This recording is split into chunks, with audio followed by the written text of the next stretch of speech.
himself getting passed by multiple cars, as I mentioned earlier on. So Nurov in a very precarious situation, but he often finds himself in these places. He doesn't qualify as well as he races. Up front, they are getting with Lee Aberdeen and Luca Varani, not very far apart at all here. But I just want to see how Alistair Haig deals with Marcello Kessler coming around the old hairpin.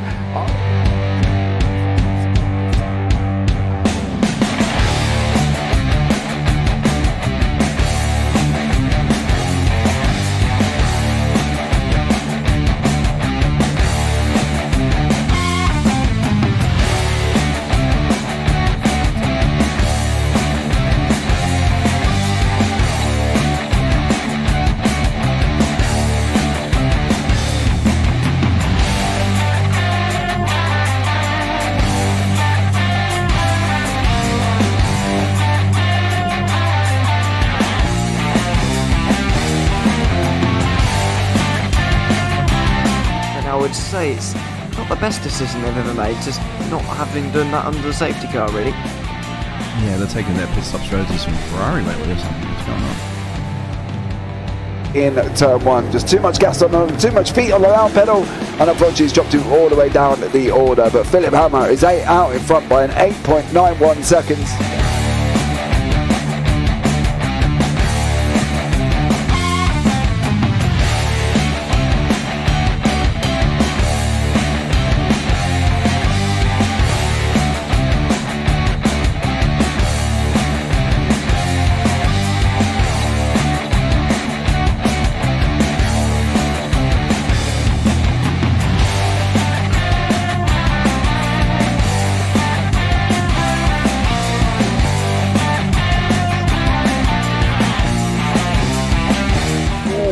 Dan Michael is a wall there, sir. And definitely doesn't want to be hitting that earlier on as well. Difficult, the understeer is in the dirty air through that final corner because it's such a long corner and you get dragged off into the grass very easily. He'll have the slipstream down in towards the chicane. Peterson was briefly alongside, but that slipstream has saved him and kept him in third. Yeah, Varani now lost a little bit of time to Aberdeen, about half a second. Peterson is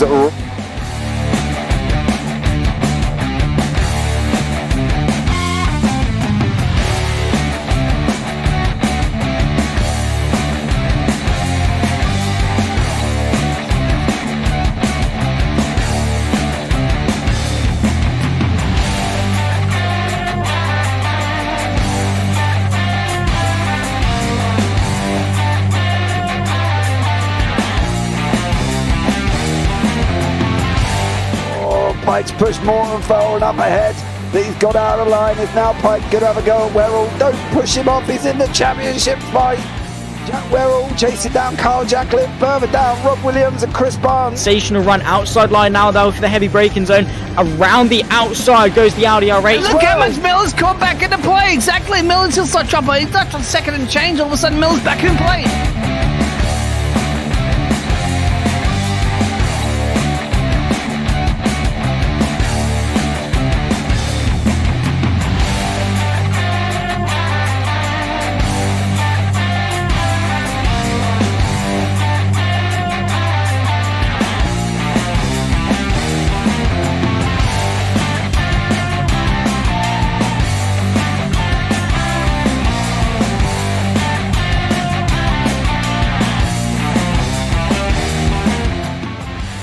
On to the back end of Phil Jocelyn, so there's been a lot of movers and shakers in this first 2 laps here for race. Absolutely serious racing league. Everybody's a lot have fun. Yeah, it's all about the entertainment. So I hope everybody is enjoying themselves out there in the chat. We know that Ron is enjoying himself watching. And Burger King machine's off into the grass a little bit there. Is that really bunching up now?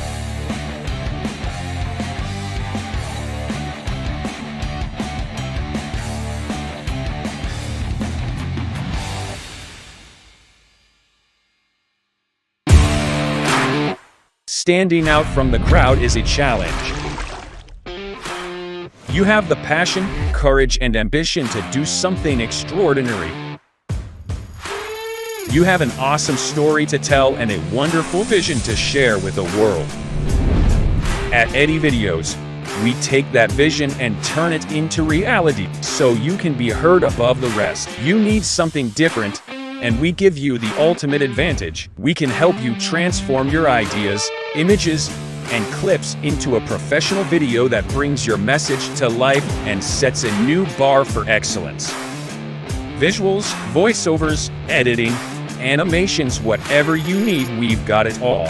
If you're a new business looking to make your mark or an experienced company searching for something new and amazing, we're here to help. Trust us to take your video to amazing levels of awesomeness.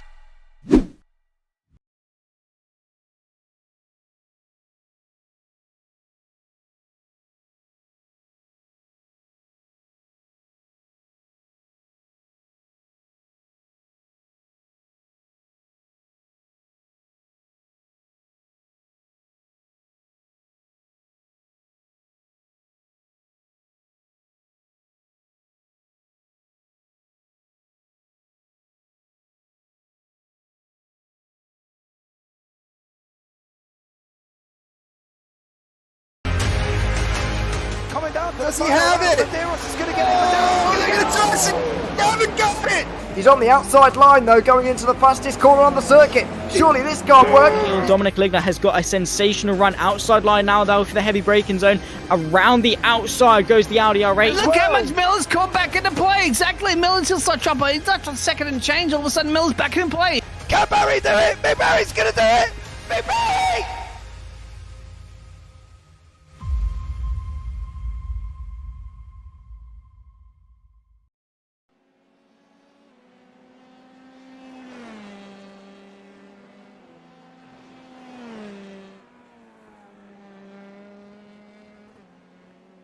Good evening and welcome to Sunday Nights. It's the iGP Season 3 live from Monza. I am James Parfitt. I'm going to be joined in the booth by one Mr. Ewan O'Leary alongside me this evening. I am back in the booth for this Sunday and looking forward to this racing, F3 racing. And guess where we're at? We're at the full circuit of Monza. 26 laps here in a purple zone that runs to the exit of the chicane. I feel that's important, being that we were all a little bit worried that the chicane may cause some mass dramas, but we have purple zone will run until the end of the chicane on the exit of turn 2. Then they are free to race, so be aware of the run down into the second variante, where it's going to be very, very exciting. First up, I want to give a shout out to the owner of the IGP, Luca Verani, who unfortunately lost his mum a couple of weeks back as well. So much love to Luca and all of his family, and I hope you are all well during this difficult time. So big shout out to him. I also want to shout out as well this whole season, and pretty much last season as well, Dorian Oreo, as I was calling him here, and well, since then I found out it's not Oreo at all. It's a Rougeau, apparently. So apologies to Dorian there for getting his name completely wrong during the 2 seasons that we have been with the IGP, and we will continue with them next season and the season after as well. So it's another 2 seasons with us at JPB Broadcasting this amazing series, and it should be definitely an exciting one here as well. But apologies to Dorian, who I have been getting his name wrong. So there you go. Much love to him. We are coming towards the end of qualifying, and it's Queen Tiago Martio out in front at the moment with Kenzie Newhoff, of course, has already wrapped up the championship here this evening.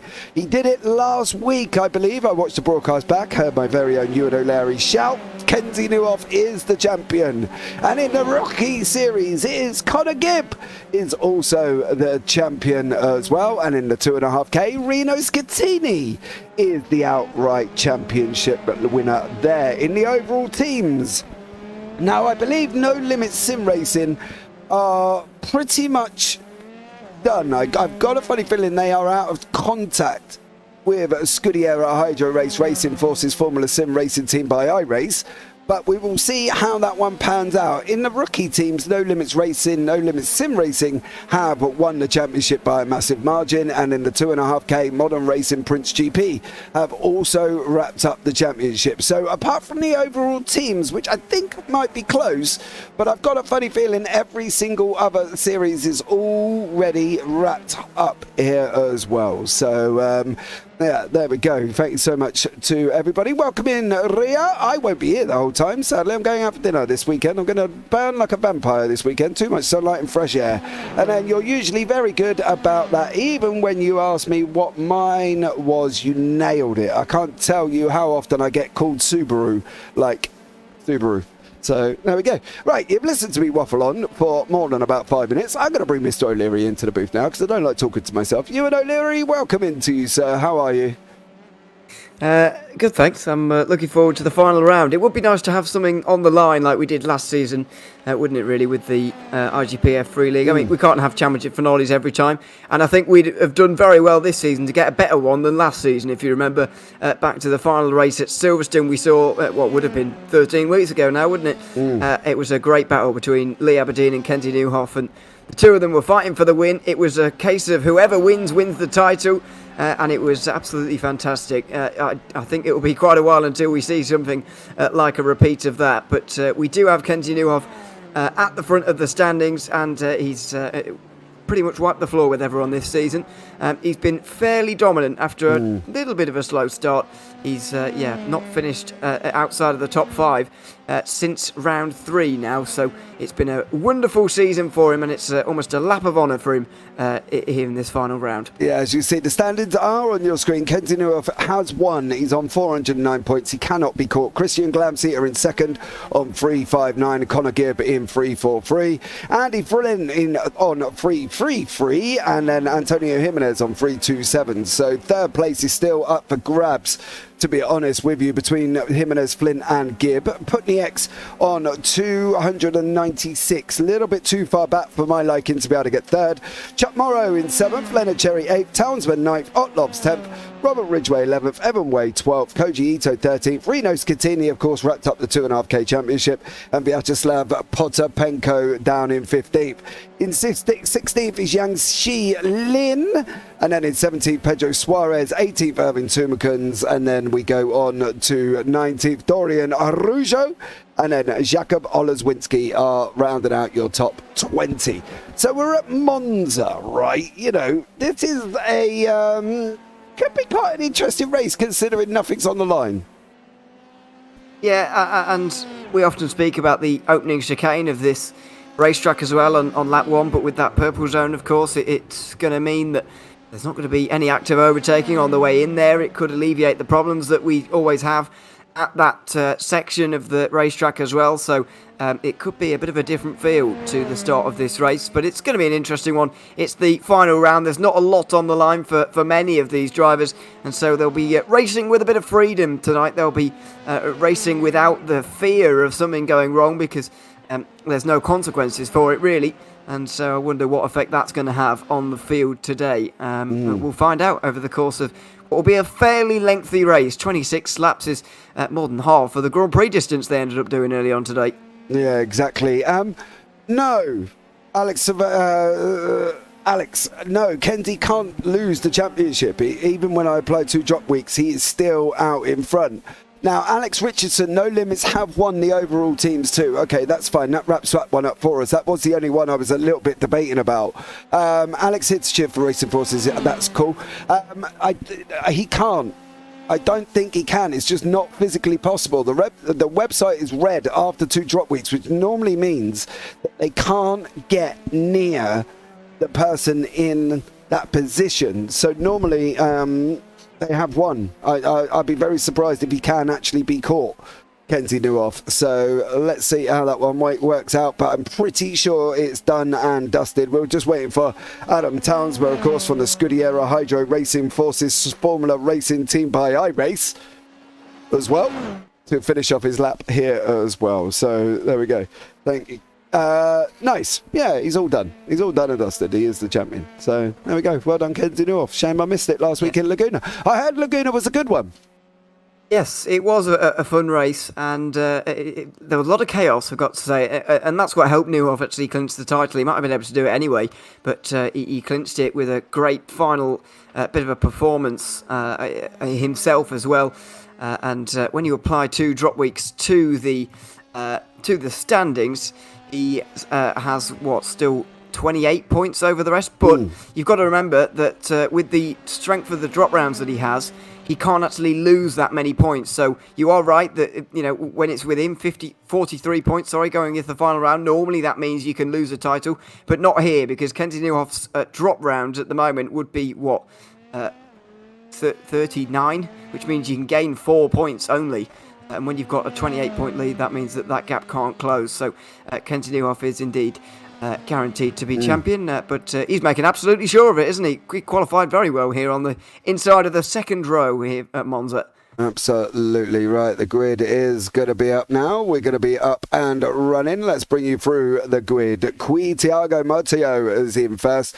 Jesper Sandström in second. Kenzie Newhoff third. Max Bartolotta fourth. Aaron Smith fifth. Tony Jimenez 6th, Samuel Hermer 7th, Christian Glamseater 8th, Evan Wayne 9th, Andy Flint 10th, Lee Lung in 11th, and Nicholas Westman in 12th place.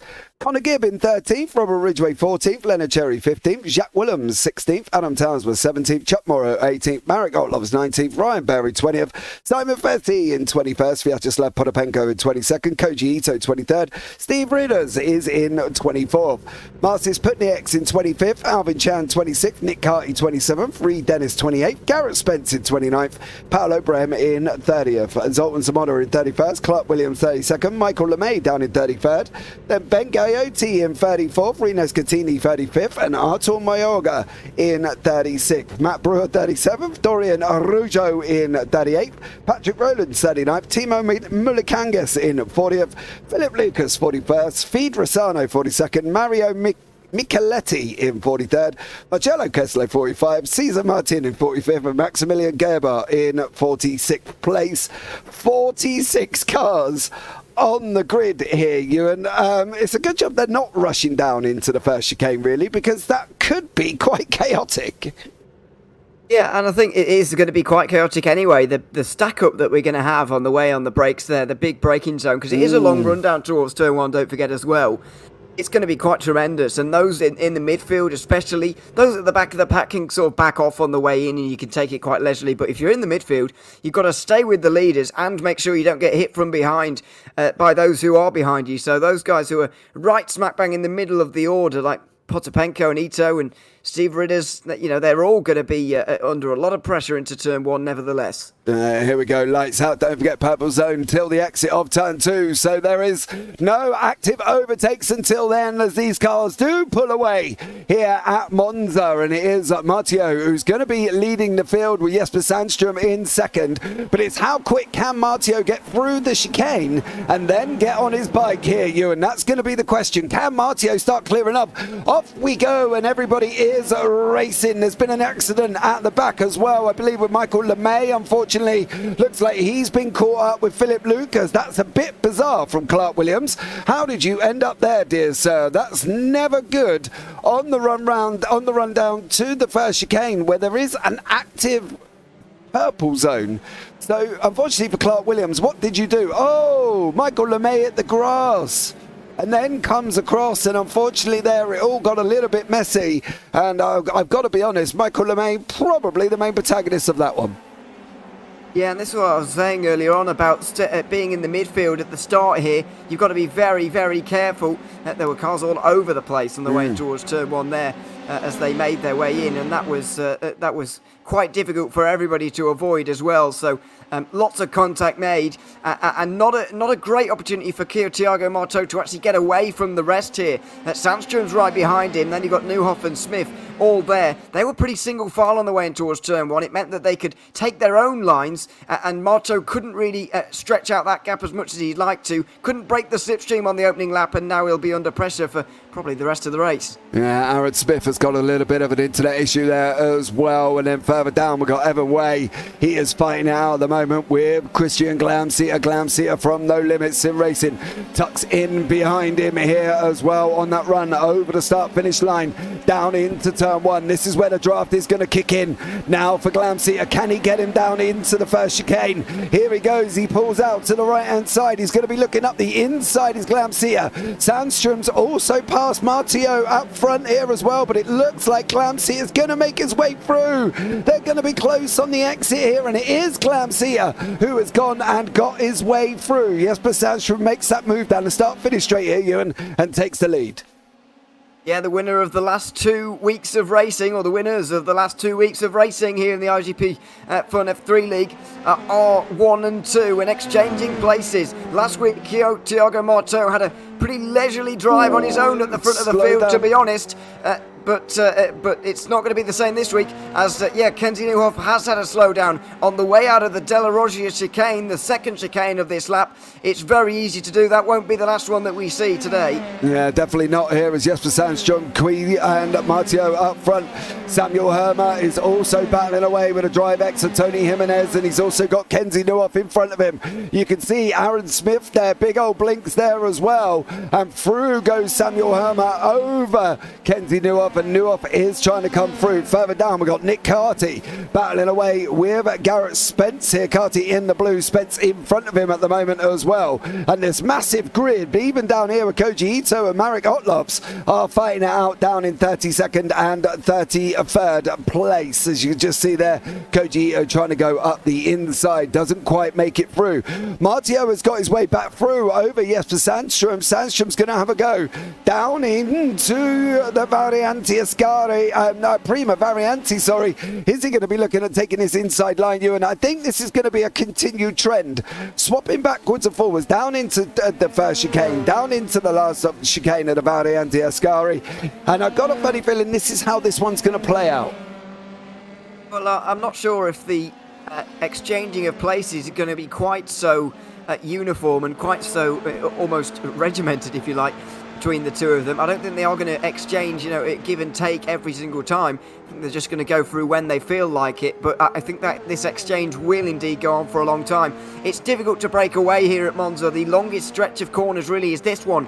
Through into first of all, the Della Roggia chicane, then you've got the two Lesmos at 1 and 2, and after that, it's another straight. So you've got 4 corners there to get away, and to break the slipstream in that length of time is a very, very difficult task. Yeah, it definitely is as well. There's going to have to be some epic manoeuvres. They've got to think about it as well here for Sandstrom. He's got to tuck up behind Martio now as they go through the Ascari on that run down into the Curva Parabolica, which is actually called the Michele Alboreto Curva Parabolica now, I believe, as well.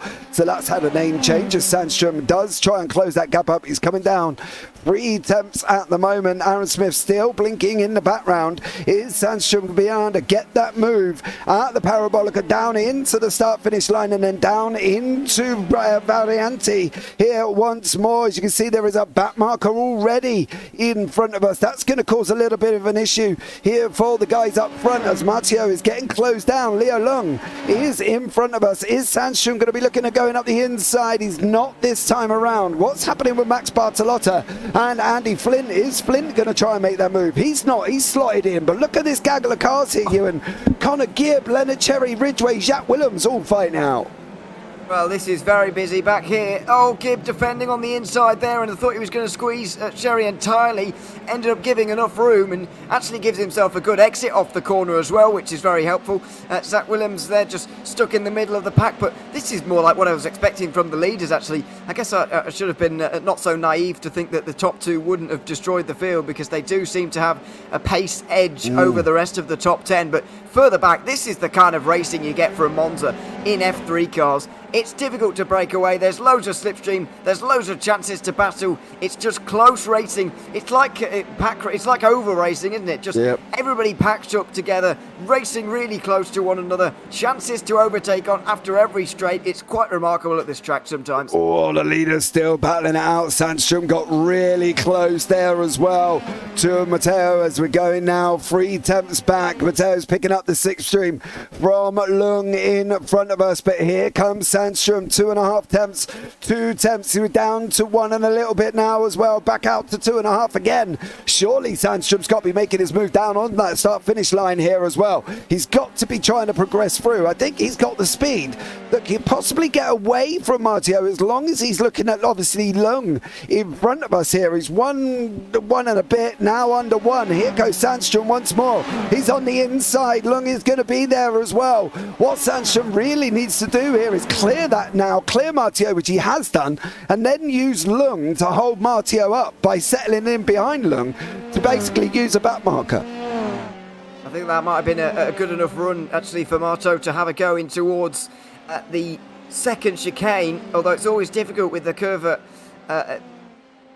Grande. You want to hold the inside there for the shortest route around, but to overtake you probably have to take the longer route around the outside. This time Marto has managed it. Sandstrom there was a little bit early on the brakes, I think. Let Marto have that one. Just made sure that he was within the track limit through that chicane, and he tucks in again, knowing that there'll be an opportunity to come back later. Yeah, I think the track limits are going to play a massive part here at Monza as well. We've already seen Nuoff get a slowdown, as they've got to be careful running out that wide because it will pick it up. You can see all 4 tyres off the track there for Aaron Smith, so he's going to have to be a little bit more careful here as well. As you see, Lung is staying in front of the leaders, which obviously, puts him on the same pace as everybody else does. Leo Long, last time out he's doing a 1:44.43. The leaders did a 1:43.23 and a 1:43.08. So clearly for Lung, he feels like he's got the pace to be able to stay in front of these two. But at the moment, he is going to get eaten up here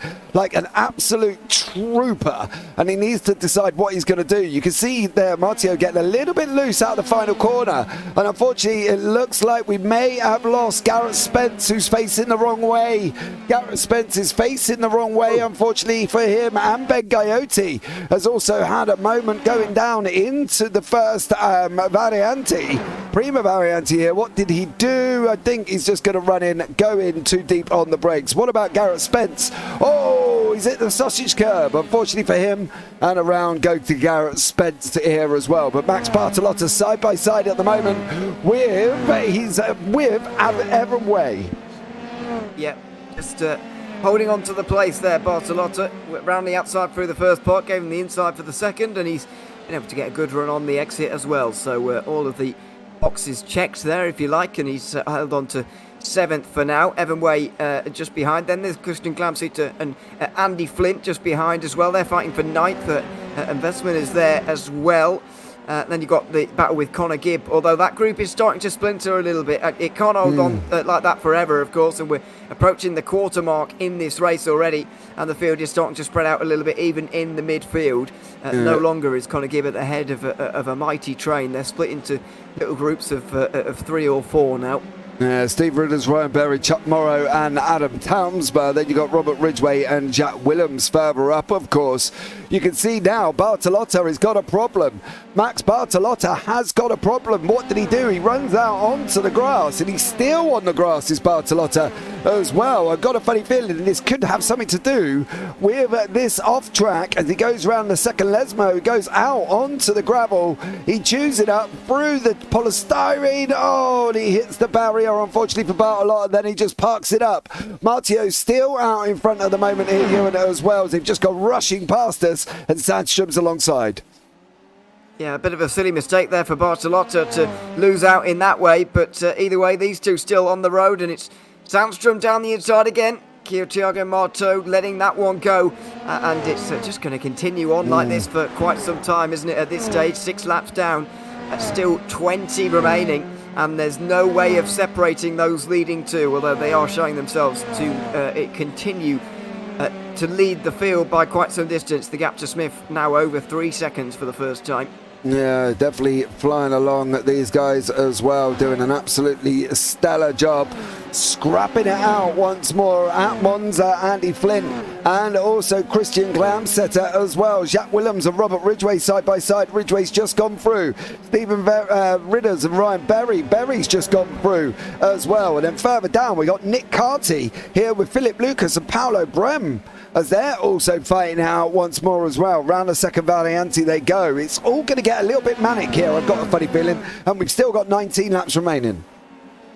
Yeah, still a long way to go in this race, and the battles are going to get more interesting as they go along, really, because we're going to start to figure out where you want to be going on to that final lap, particularly with those front two. Is there going to be a game of cat and mouse, maybe, as to who leads going on to the last lap and who's in second? Because there is going to be one ideal place, and only one of them can have it, of course, in the front two. So what's going to happen when we get down to that? For now, though, they're almost working together to distance the rest of the field so that battle is reduced to a battle between just two rather than inviting the rest of the field, or at least more than...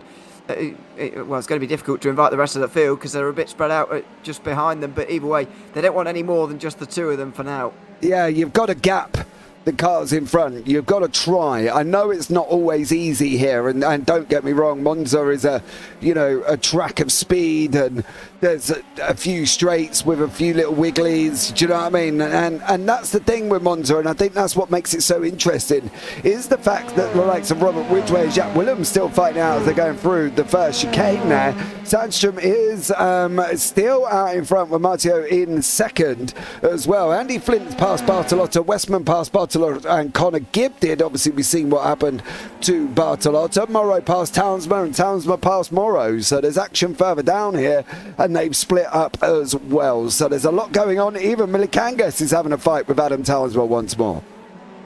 Yeah, this is down into the second chicane. It's all late on the brakes from everybody here. Townsma forced very wide through the first part. Not able to hold on through the second as a result. Milikangas is quite a long way down from the heights that he was last week. He was running up inside the top 5 in the early part of Laguna Seca there, but is well outside the top 10 here in the early moments at Monza, very much embroiled in these battles that are happening in the midfield. Connor Gibb and Leonard Cherry there as well, with Robert Ridgway, Jack Ridders, Stephen Ridders and Jack Willems also fighting it out as well. Arturo Mayorga is coming out from behind the trees here once more and is scrapping down further down with Alvin Chan battling away nicely here as well. So there's a lot going on, including Sandstrom and Matteo still out in front. Matteo goes on the left hand side. Here they go down into the first chicane, and this time Matteo does go through, and Sandstrom there trying to settle in behind him once more. Jack Willems is also having a go now with Stephen Ridders and Robert Ridgway. They're going to surely not be free wide. They are going to be free wide. This could turn out to be disastrous. Somebody's got to back out. Somebody has got to back out because it's not going to make it through. And Stephen Ridders with Robert Ridgway and Jack Willems. Jim Willems is on the inside here over Morrow. So there's battles here going on, Ewan, and this is kind of what was expected, including Alvin Chan here as well, fighting all the way through the field. Yeah, I thought Willems could have maybe made a bit better use of the slipstream there, because he ducked out and made it 3 wide, as we saw on the front straight there, but instead he should have gone to the... Oh, there's contact further back there between Brewer and Otlovs out the first chicane, but yeah, I thought Willems should have stayed in the slipstream a little bit further. Instead of making it 3 wide on the left-hand side there, should have ducked to the right of the car in front, taken more slipstream from the car that was leading the way of the 3 of them, and then tried to pass on the inside. Really didn't want to do that, and would rather stick to the outside. But either way, he's back in the pack again, and this group has grown again. Ridders has gotten away, but from Ridgway down to Reed Dennis really in 21st, there's an 8-car train now. Yeah, they're going to be going. Oh, Ridgway got a bit of a slide on with Willems. Willems is under attack from Milikangas. Milikangas trying to go around the outside, and here comes Chop Morrow. This could be a 3 wide situation very, very shortly. Stay tuned for this one. Is Morrow going to send it 3 wide coming into the parabolic, or is not? Neither is Milikangas. He can't make it round that corner, and Jack Willems does retake the lead here, Ewan, but they've got this long start finish straight again. in. They've got this situation that could happen. If they thought about it, they could go 4 wide with a draft. Look at them all weaving over the line, led by Robert Widgway. Jack Williams is following him like a lost puppy, and unfortunately he's trying to get the draft, but Millie Kangas has just made it through. Oh, contact. Big contact. Oh, it was always going to happen. There's so much bodywork over the road as well now. It was always going to happen. A big dive down the inside, and as a result, a big stack up as well. There's certainly not safety in numbers around this circuit. It was Potapenko who I think lost a rear wing in this, or did he? Brakes late trying to make up places himself. Straight into the side of Williams, one of them, and there he gets his rear wing off there. Just Vyacheslav Potapenko as he's rear-ended, and that's going to cause a lot of cars down pit lane. There certainly is not safety in numbers in these kind of situations, and there's Potapenko in the background suffering with no rear wing. Glamsit are trying to go now. He's fighting away with Evan Way. We have got people, Adam Townsma, Reed Dennis, Ryan Berry, Potapenko, all involved in that incident down into the Prima Variante now. Glamsit pulls out to the left. He's going to try and tuck in. Tuck in, mate. I wouldn't worry about pulling out. Would you at this moment in time? 11 laps down, 15 remaining. Would you look at now trying to sort of reposition yourself? Play a bit of chess with Evan Way. He hasn't got any draft of Jimenez. So just, use the draft that you have got. Surely that would make more sense.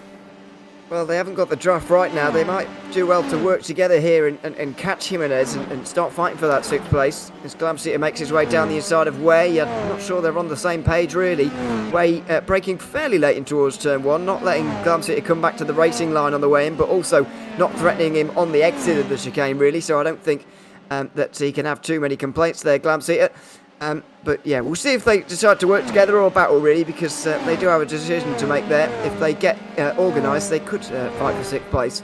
Consultants might have thought about having a go over at Paolo Brem there as well, and he didn't make it through.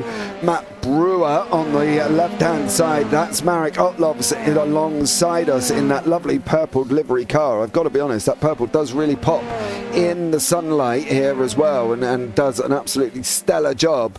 But back up front, you've got Sandstrom and you've got Matteo still fighting it out here, and they're still scrapping, and at the moment, what's Sandstrom got to do? Surely just stay with him, right?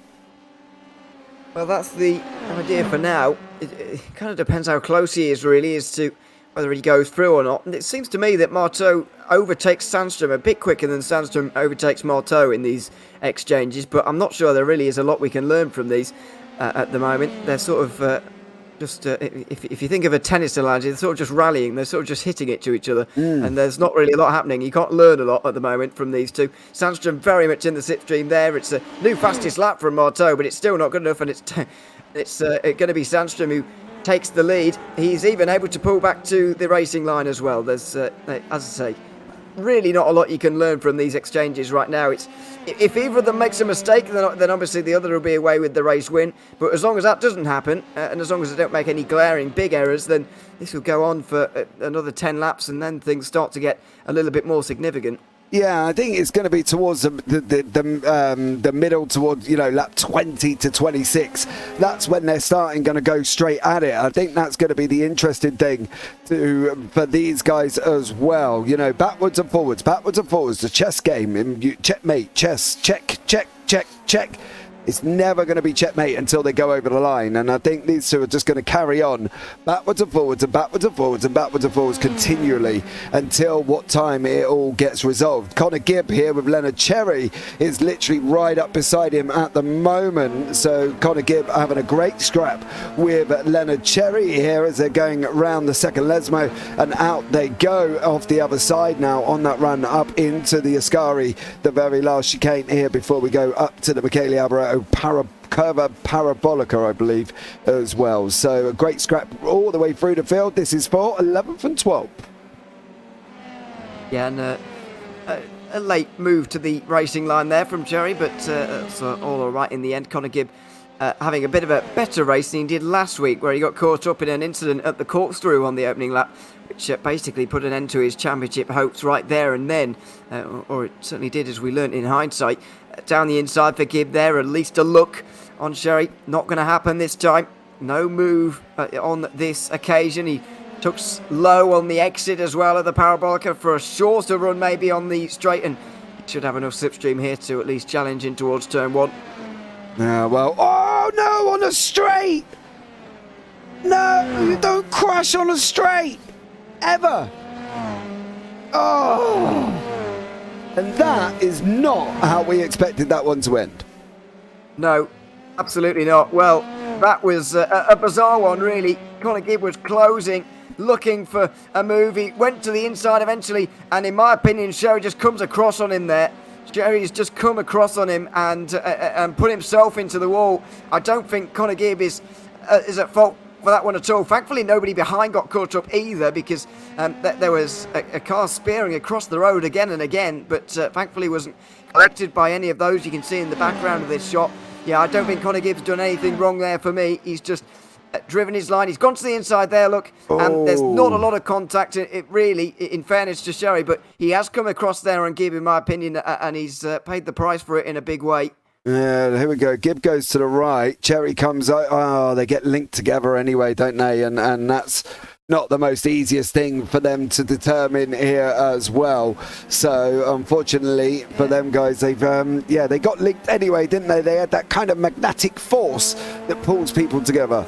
Yeah, to be fair, maybe neither of them were moving there at all, and maybe neither of them can really be blamed too heavily for that, because right, there was a very little bit of contact there, and it's had pretty big consequences in the end for one reason or another, and it's just the way that the contact has gone. Contact in open wheelers is always a little bit odd, and that goes for real life as well, by the way, but on that occasion it was exceptionally odd, and Sherry's paid a big price for it there. All I would say though is that Gibb hasn't moved into him. Often the overtaking car gets the blame put on them, but I don't think that is the case in this instance. Gibb, if you look to there's sort of a white line there on the straight, isn't there, on the right hand side? I'm not really sure why the track limits don't go up to the wall there, but anyway, that's a different discussion. Gibb doesn't deviate from that line. He's got his right hand side wheels on that white line. They're not even, he's not outside the track limits. He's not doing anything illegal in that way. He's running that line. He's running parallel to it, and he doesn't move from it either. So I would find it difficult to blame him there, despite the fact he is making the pass there and does have the responsibility of making that pass. Now, I completely agree with you. I completely agree with you 100% on everything you've just said. What I am interested in here is, how is Kenzie Neuhoff going to deal with Aaron Smith doing this constantly? We talk about getting past a blinking car, and they're always a difficult one to try and determine, aren't they? Where do you go? If I was Neuhoff and I got close to Smith, I think I'd want to be close down a straight, right? Partly because you can go all the way to the right, or if he's gone right, you can go all the way to the left and hope and pray that he doesn't appear in front of you at that moment in time. But unfortunately for Neuhoff, he's got the situation to deal with here. And Martio has just gone past Sandstrom once more down the start-finish straight. So that's another swap from these guys as well. And as we say, I don't think this is going to be the last. Dalton Zamota and Paolo Brem going side by side down into the Parabolica. Zamota on the right-hand side of your screen there. Paolo Brem going round the final corner. He's tightened it up. Surely Zamota's going to get the run out of the Parabolica here and be able to get this down into that start-finish straight. I think Ewan as well, because it looked like Paolo Brem had tightened up the last corner. Yeah, it's never a great idea to go for it in the final corner, I've got to say, based on experience, because it always really ruins your run off the turn and get repassed in towards turn 1. So Brem is going to lead the two at the moment ahead of Zamota here in towards turn 1. He's it's not his lockup, sorry, it's a spin from someone in front there. Is that a lapped car maybe? No, Philip Lucas. Lucas. It was Lucas, apologies. Yeah. So yeah, that was a bit weird. Now this group has really grown again, hasn't it? We've seen the group dissipate quite often, but it's grown back again now, and there's quite a few cars in close proximity again. There definitely is. And they're out in front once more. Here comes Sandstrom over the back of Matteo. Here comes Newhoff with the ever-blinking Aaron Smith. Then behind that is the Samuel Hermer. Then behind that is Jimenez and Glamseater. Can Glamseater make that move as well? It's not at the moment, but what's going to happen here with the leaders? What's going to happen with Sandstrom and Matteo? Is he going to be able to make this down into that first chicane? He's not this time around, and it's really tough to sit and watch, right? Partly because me and you both know that swapping backwards and forwards can bring in the people behind. Now, don't get me wrong, they've got 6.5 seconds to Aaron Smith behind, who hasn't got that luxury over Newhoff. But if you were Sandstrom, would you not follow Matteo for the majority of the race and then look at making that move down the start-finish straight on the final lap? Because I don't get trying to swap back in the meantime. They're doing relatively same lap times. They're not pulling away from anybody, and they're not getting away from each other. So would you not sit and wait? Well, maybe now I would, but I think what he's done so far, it has been a good idea, because you do want to get a feel as to how you overtake it around here. I know it seems obvious and it's not actually difficult around here, but you want to get a feel for where am I getting runs, where can I get close, where is he not so strong, where's the best place to make an overtake, and most importantly, work out in your head how is the best sort of route to me crossing that line first at the end of 26 laps here. I know that's the objective of every race, but it's so important here at Monza, the car positioning. It's not just, there's no strategy in these races normally in terms of obviously pitting and all those kind of things, but there's so much on-track strategy here as to where you place your car, when you're going to be in front, and he can then go forward with a bit better knowledge in this next phase of cat and mouse for the next 10 laps. Than he would have done if he'd have stayed behind for the whole time. Now, maybe he thinks that he's not learnt enough just yet and wants to overtake a little bit more. Maybe he still wants to put a bit of a gap to those behind, because it's still just over 7 seconds, but they are still wanting to exchange places. And I don't mind it at all, really. I think they've got to gain the experience at overtaking. You can't leave it all to the last lap, not knowing what's going to happen when you try and make a move at turn one, or try to. So I think it's a good idea to try it a few times, but maybe going on into the final 10 laps is a little bit excessive. Yeah, Glamseater just manages to get past Jimenez going down into the chicane. Jimenez is on the left-hand side, Glamseater on the right. Here we go once more, running around the Biasano curve. Down into the second variante we go now. Here's Glamseater going to have that inside line. We go on board with Christian as he goes to the left. He's got to leave room. He already got that done. He didn't even leave room for Jimenez. Jimenez has now got Evan Way right behind him as well. So Jimenez is now just got, overtaken by Glamseater, and now he's going once more with Evan Way here, who's going to get out. The second Lesmo here, and now run him all the way down. You can see the exit he got at Ewan as well. He got a fabulous exit out of that one. Did, and he'll have a look now on the outside. Will Evan Way, and he's going to get gifted the slipstream from Glamseater. I don't know why Glamseater doesn't like Tony Jimenez very much, but clearly not. He's given him the slipstream on the way towards Ascari, and so Evan Way will go through. Jimenez will lose those couple of places, and I'm not really sure there is any logical reason for Glamseater to have done that, but he has done, and he's aided Evan Way ever so slightly into getting that place. Yeah, he didn't definitely move over. You see Sandstrom's got the fastest lap of the race. There goes the disappearing Smith once more right in front of Newhoff. Don't follow him. You don't know where he is, unless of course you're not seeing what I'm seeing, but that could end up being a problem here as well for Kenzie Newhoff, because he's gone again. Oh, for Newhoff, this has got to be such a difficult decision. Does he go? Does he not? Does he look down the straight? Does he not? What's he going to have to do to try and clear him? He's quicker. He pulled out time on him. He's pulled out a bunch of time on him. And yet, now he's faced with this challenge. How is Newhoff going to deal with this challenge? Yeah, I think whatever he does, he's got to be decisive. The most important thing there. You can't afford to sort of half-heartedly say, well, I might try and make a mover and get past him. You've got to say, right, I'm going to stay behind him for sure, or I'm going to get past him for absolute sure. And if you do anything other than that, then you're going to hit a blinking car, I think. So Newhoff has got to be careful. He's not going to do it now because of that mistake that he just made, but he's got to be careful, of course. He's got to make sure that he does this right. But it's such a difficult position to be in. Then again, this is what I mentioned about the freedom that he's driving with today.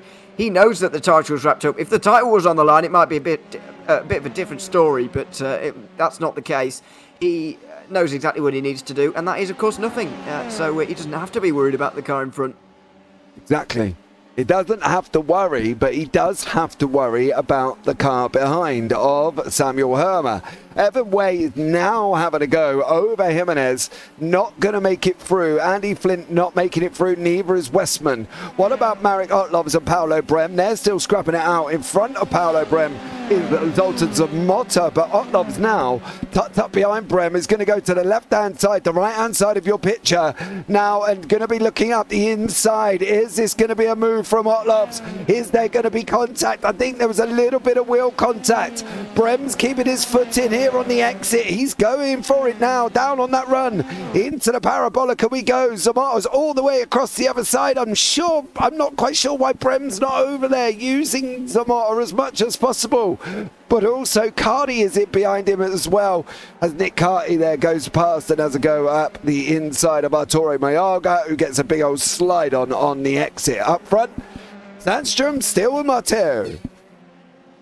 Yeah, still, as I was saying earlier, and Jerome in the YouTube chat agreeing with me, it's all just practice battling for the latter portion of this race. Still 7 laps to go at the end of this one, of course. But now that we're in the last 10 laps and we're getting towards the end here, it's starting to get a little bit more serious, and the cat and mouse may start to begin soon. There's 8.5 seconds now back to this battle, of course, so they've got absolutely no worries about being caught. I wouldn't imagine they can really cat and mouse as much as they want to, and we'll see when that really begins, but we are still quite a few laps from the end now. Yeah, we definitely are on a 1:43 lap time as well here, so there's going to be more racing for all of these guys. Dorian Arroyo here as well. I'd love the fact I could actually get his name right now. Don't get me wrong, I had to listen to it back quite a few times, but there we go. I believe that on the right hand side was Marek Otlovs. I've got a funny feeling there's a sausage curb that may have played a part in this incident. If he goes with Paolo Brem, they're going to be running side by side in the second variante. Otlov's going to hit that sausage curb. Paolo Brem, great job on the brakes there, and unfortunately for Otlov, he goes round. Jimenez and Evan Way are just swapping places down into the first chicane. Evan Way does go through. Sandstrom and Matteo are even closer, and so is Kenzie Newhoff and Aaron Smith battling down into the second chicane. Yeah, maybe this is the chance for Newhoff, who's stuck on the outside and not going to be able to do it. And an aggressive cut across there from Aaron Smith, which Newhoff probably didn't enjoy so much, but he's going to get another run in towards Lesmo 1. He won't be able to use it there either. So, yeah, he's in a really difficult place now. Although Aaron Smith's blinking does seem to have just slowed, at least. I've not seen him do it for a little while now. So, hopefully, there is no more and they can have a fair fight for this podium place. Oh, spoke too soon. Sorry.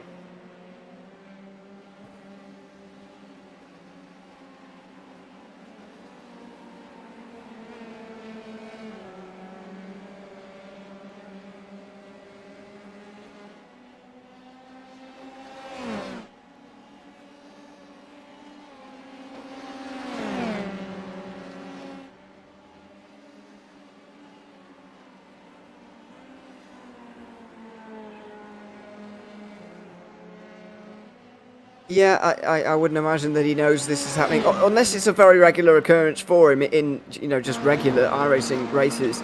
Then he may know, but if it is, then he'd do something about it. So I can't imagine that is the case, as there's another change for the lead there. For what it's worth, Marteau ahead of Sandstrom now. Yeah, there's not a lot you can do in the race now anyway, is there really? He's started and he can't move from where he is. He's sat down or whatever, so there's not a lot you can do there. It's just frustrating for Newhoff, and then it's up to the likes of race control or whatever to say, you can't do this, and you shouldn't be racing if it's like this. But who knows what they'll say about that, because we'll have some post-season penalties to report on, by the way, because the reports for the last few races are going to come out soon, and so there may be some changes, but can't imagine any major ones. We'll see what they say about this kind of situation, though.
Yeah, and there's quite a group of them as well that they'll have to negotiate over the course of the next 4 laps. So maybe that will just provide him with the platform to stay ahead. However, those guys in front, like Michael LeMay and Ben Goyette and all the others who are going to have to be overtaken here, they are going to know that the leaders are coming up on them. They're going to know that it's the closing laps, and they're not going to want to get involved in that leading fight. So it may well be there may just be decoration, to be honest, to our screens, because I don't know if they're going to have any real bearing on this race.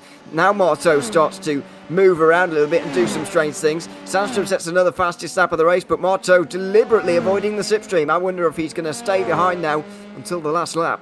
Yeah, I think he's going to have a go on the last lap. He's really about now positioning the car. You can see Newhoff did not get past Smith once more. That was at the top part of your screen there as well. But here comes Sandstrom round now into the second variante. There's Michael LeMay in front of us in the 7-7.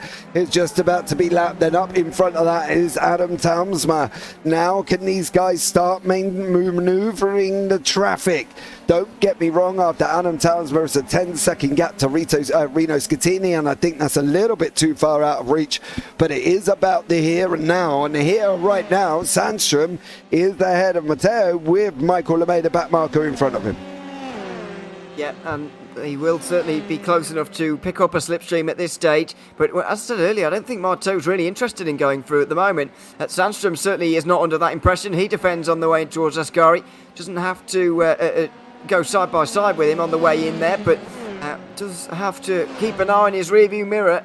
And there LeMay pulls out the way. Will he let them both through? Yes, I think he will, in towards the Parabolica for this time, although they're both going to have to take the inside line. Yeah, he didn't make it easy for him. Now, one man who has not made it easy for himself here as well is Jacques Willems. What have you been up to, Jacques? What have you done here as well? Oh, you're going to overshoot that. Yes, sir, you are. And unfortunately for him, in too deep, and he didn't quite make it through that time.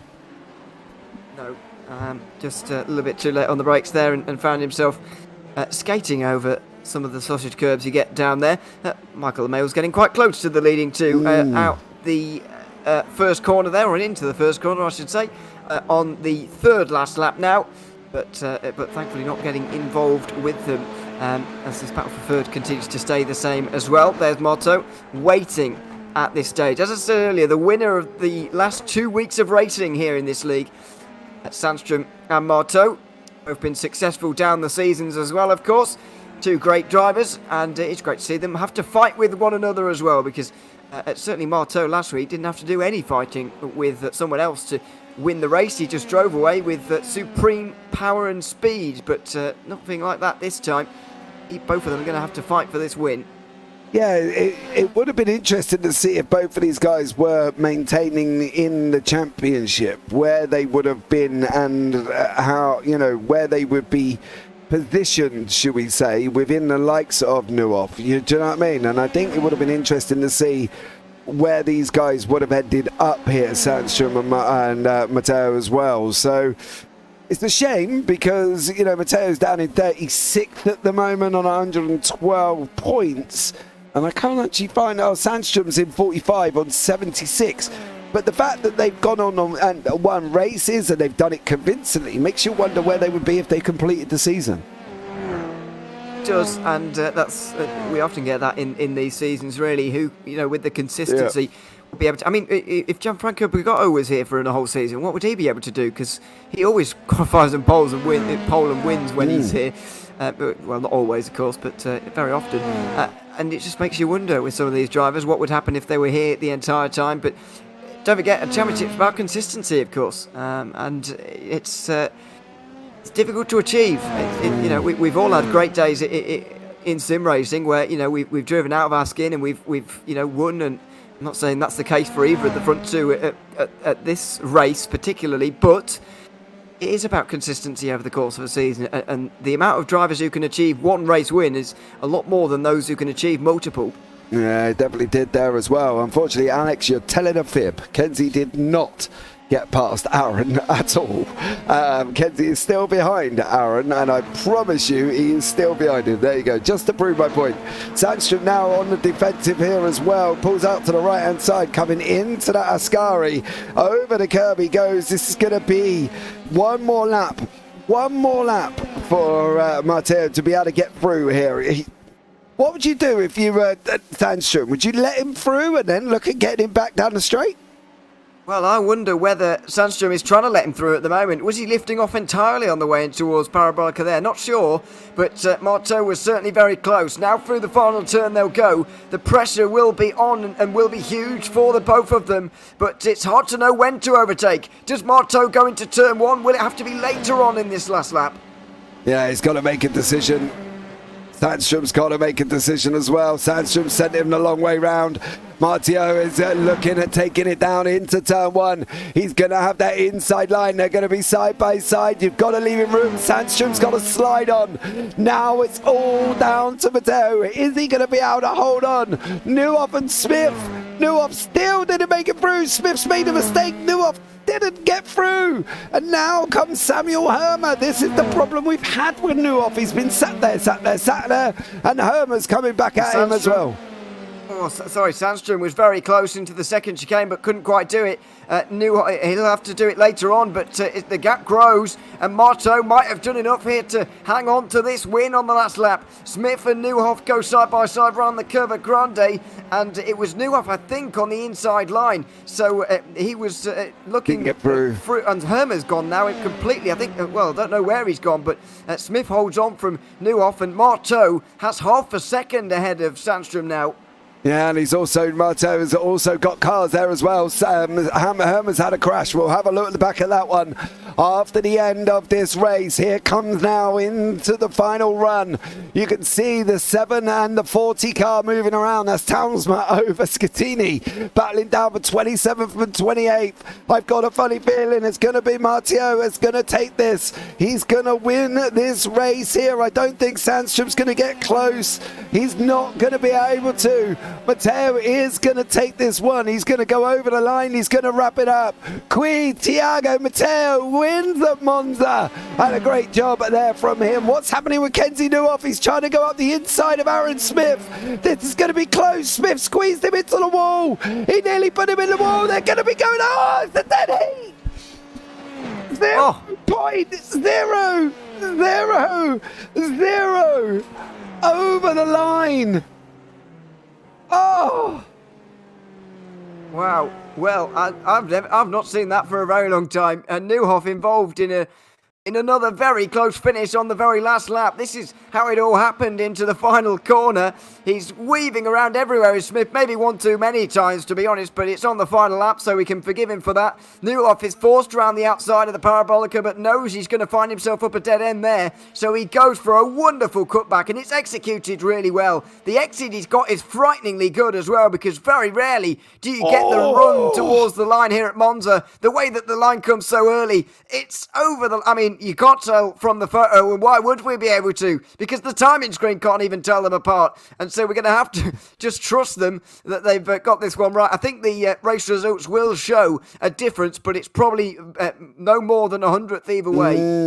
That was incredibly close for them guys as well, as we're still waiting for the back end of the field just to finish off here. As you can see, Garrett Spence comes over the line, put the X-hold on from Potapenko.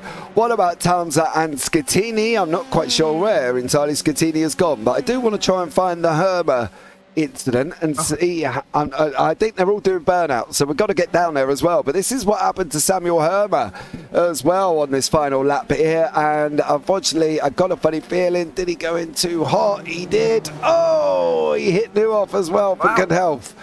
So yeah, it all got a little bit tight there. Slightly amazed that Newhoff got away with that. As wow, this is a foggy day, isn't it? Now all of a sudden it's donuts for everybody to celebrate the end of the season, and why not? Look at the rubber they're putting down. Goodness me, it's is that rubber? I don't know. Anyway, yeah, Ridgeway throwing up some gravel as well. There's some traditional last day celebrations at the first chicane.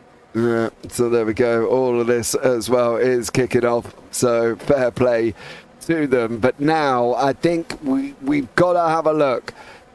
How did it become the end of this race? Thiago Matteo there is out in front. Jesper Sandström comes over the line. Kenzie Neuhoff from Aaron Smith. They've separated them by 2 thousandths of a second as well, with Samuel Hermann come over the line in 5th, Glamseater 6th, Evan Way 7th, Nicholas Westman 8th, Andy Flint 9th, Tony Jimenez in 10th, Timu Milikangas in 11th, Robert Ridgway 12th, Chuck Morrow, Jack Williams and Connor Gibb there as well. Philip Lucas, Zoltan Zamoda, Stephen Ridders, Paolo Bremen, Arturo Mayorga round out the top 20. Marek Otloves, Ryan Berry, Garrett Spence, Marcius Putnieks and Vyacheslav Potapenko. Adam Townsma, Reno Scatini, Dorian Arroyo in 28th. Michael LeMay 29th, Ben Gaiati in 30th. Then Leonard Cherry, Matt Brewer, Koji Ito, Nick Carty. And then we got the non-finishers of Alvin Chan, Reed Dennis, Patrick Rowlands, Leo Lung, Max Bartolotta, Simon Fessy, Clark Williams, Feed Rosano, Mike Moro Micheletti, maybe, I think, who don't look like they actually started the race. So a great job from everybody here as well. I you know, when you get moments like that in that moment with Aaron Smith and also, you know, Kenzie Neuhoff, you've got to see how it all pans out, and I think this is the interesting thing. You can see him now. I have learnt one thing about this circuit. The track, the finishing line is very close to the end of the corner, isn't it? It's not where the second line is. Yeah, and that's why I was so surprised that Neuhoff even got the run in the first place. And I said it's, you know, a really good over and under. The late apex that he gets, the run off the corner that he gets as well is phenomenal, because it needed to be. Looks like Smith maybe got a bit of a slide on towards the end as well. He seems to be just skating out wide there slightly, but maybe does that on normal laps. To be fair, that might not be a factor. Neuhoff gets such a run though, and there's the important moment as well, arguably. The part where he gets his nose just alongside so that Smith can't shut the door. If Neuhoff has to go round the long way after all of that, I don't think he quite makes it in time, because he barely made it on the inside. He cuts off as much of the corner as he possibly can. He's forced over the white line there. Nothing wrong with that, in my opinion. He's forced over the white line, which I don't think should be there, in my opinion, anyway. And then they clash as they go over the line. It's all hard racing. There's the gap. You can maybe see it in that photo. That's what 2 thousandths of a second looks like. Kenzie Neuhoff just about getting that podium on the final day. That is just unbelievable. Look at that. That's what it looks like. Going over the line 2 thousandths of a second apart from each other. And I think you have to be honest, that was incredible from them guys as well. A great job from both of them. How, you know, they made it through, and it was unbelievable. As you can see there, Christian Glanceter doing donuts right in front of the camera for us as well. And that brings us to the end of another season here, Ewan. It's been definitely an exciting one. Yeah, there's been some good races in there. Unfortunately, we didn't get the championship battle that maybe we got last season. But as I said at the start of the broadcast, that would have been hard to match because of what we saw between Lee Albertine and Kenzie Neuhoff. But Neuhoff lost there on countback last season, let's not forget. He scored the same amount of points as Aberdeen, just losing by the amount of races that he won. He absolutely made sure that that wasn't going to be a reality this season, taking that as motivation towards this one, winning it with a round to spare as well.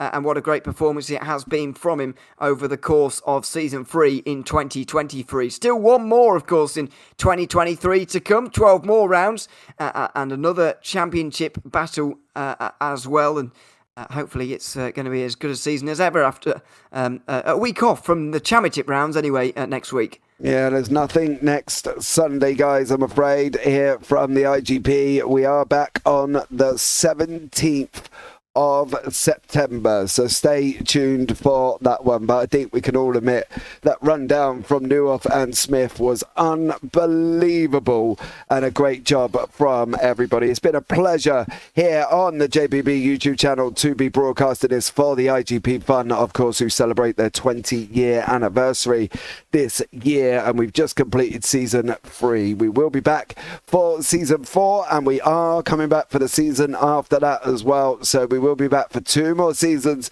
here on the JPB YouTube channel. Me and Luca Varani had a nice little chat, and we will be back for 2 more seasons, including week 13 next season as well, I believe. Obviously, we know the circumstances that happened. There was no week 13 event this season, and again, big shout out to Luca Varani. Much love to him as well, who suffered some difficult times this week or over the last couple of weeks. So big shout out to Luca, and much love from all of us up here in the JPB booth. But that's it, guys.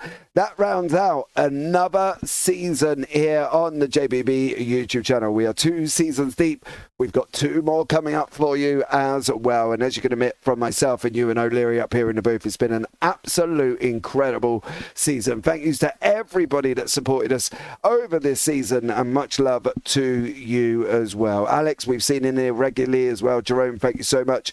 And much appreciated. Ria Raccoon, Alex as well. All the love in the world from us up here in the booth. And Ben, of course, thank you so much for that one. From now, everybody here, from myself, I've been James Parfitt alongside you and O'Leary. And for the final time this season, guys, you all take care. Have a great week. And you never know, we might see you on the track next season. Good night.